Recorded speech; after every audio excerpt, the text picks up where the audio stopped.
Itulah keadaan di Indonesia saat ini. Tapi gue nggak akan bahas soal itu. Di sini kita bakal lebih santai. Jadi kita mulai aja.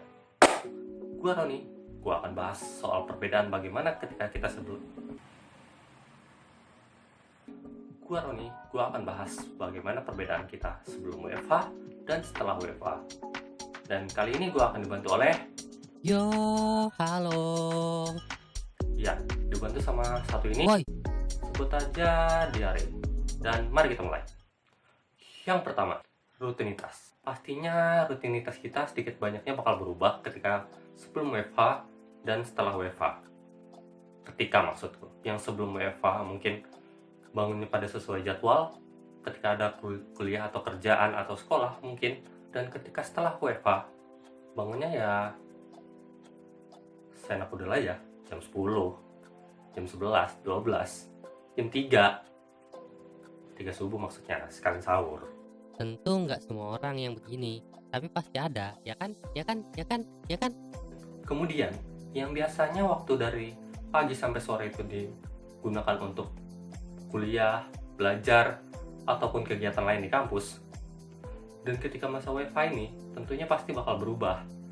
Dari yang paginya ngumpulin nyawa, siangnya mager, sorenya siap-siap buat malam, terus malamnya, nah ini baru mager lagi. Kabar gue, rank satu season anime drakor sikat. Yang kedua adalah mood dan motivasi. Bagi beberapa orang, yang namanya motivasi itu kadang bisa sangat berpengaruh bagi kegiatan dia sehari-hari. Dan ada juga orang yang moodnya itu suka naik turun tanpa alasan yang dia ketahui sendiri. Yang ketika hari biasa, saat kita di kampus, sedikit banyaknya kita pasti bakal merasakan suasana atau bahasa anak sekarang itu disebut sebagai vibes belajar. Ketika WFH ini, kita bakal susah buat mendapatkan vibes itu. Karena suasana yang di rumah apa sih adanya? Makan, main, nonton. Apalagi kalau sudah ketarik black hole-nya kasur, udah kelar.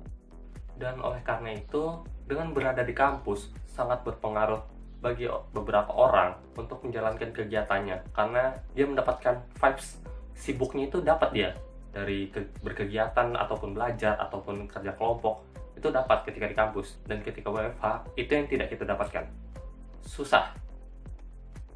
Dan lagi-lagi belum tentu berlaku untuk semua orang. Pasti ada beberapa orang yang bisa memanage motivasi atau mood atau keinginan dia dalam belajar itu dengan lebih baik, sehingga ketika WFH ini tidak begitu berpengaruh, bahkan mungkin dia bisa lebih banyak menghabiskan waktunya untuk. Ron, yang dari tadi dibahas negatif mulu dah perasaan. Positifnya mana? Sabar atuh. Dan sekarang mari kita beralih ke hal positif yang mungkin bisa kita lebih banyak dapatkan ketika WFH dibanding sebelum WFH. Untuk hal ini mungkin gue bakal cuman ambil satu poin, tapi poin inilah yang gue rasa paling penting dan bermanfaat bagi kita, teruntuk pada pelajar ataupun mahasiswa, Yaitu waktu untuk mengeksplor diri. Dengan adanya masa WFH ini, kita pasti bakal jadi lebih banyak waktu luang ketika di rumah, ya kan? Dan waktu inilah yang bisa kita gunakan untuk mengeksplor hal yang kita senangin lebih dalam. Contohnya, buat yang demen musik, dengan adanya waktu berlebih ketika WFH ini, mereka bakal bisa lebih banyak waktu untuk mengulik-ngulik lagu, mengulik lagu. Dan untuk yang suka menulis, mereka bakal punya waktu lebih banyak untuk mengembangkan minat mereka dalam menulis, seperti menjadikannya sebagai web novel ataupun mungkin jadi buku. Mungkin bisa kita tunggu sampai pandemik ini selesai, bakal ada berapa banyak buku yang keluar, atau bahkan hanya simpel mencari bacaan untuk menambah ilmu. ya Kampretnya anak cuman bilang ya doang dong. Sebenarnya menggunakan waktu ini sepenuhnya pun untuk me time kalian pun itu nggak salah. Itu nggak salah. Karena semua kembali ke jawaban yang klise, tergantung orangnya masing-masing. Lebih banyak me time-nya atau lebih banyak waktu untuk bermanfaatnya. Dan kata bermanfaat di sini bisa dalam berbagai bentuk ataupun berbagai cara. Atau hanya sekedar workout sederhana biasa, setidaknya kita ada olahraga lah sedikit di rumah, walaupun hanya di rumah itu. Gua juga tahu pasti kalian sudah sangat bosan dengan berada di rumah terus, karena terhitung sampai video ini dibuat, ini sudah sekitar 1,5 bulan semenjak WFH ini diberlakukan. Jadi ya sabar aja lah, jangan nakal-nakal, apalagi main Pokemon Go dulu.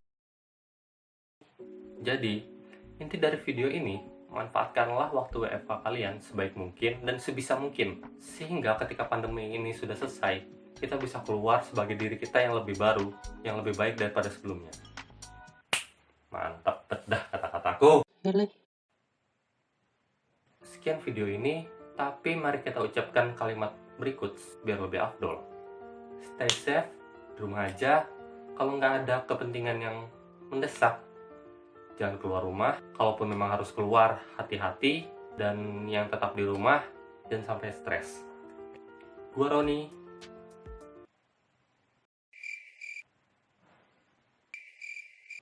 Ya, udah kabur duluan dong. Gua ulangi. Gua Roni, dan sampai jumpa.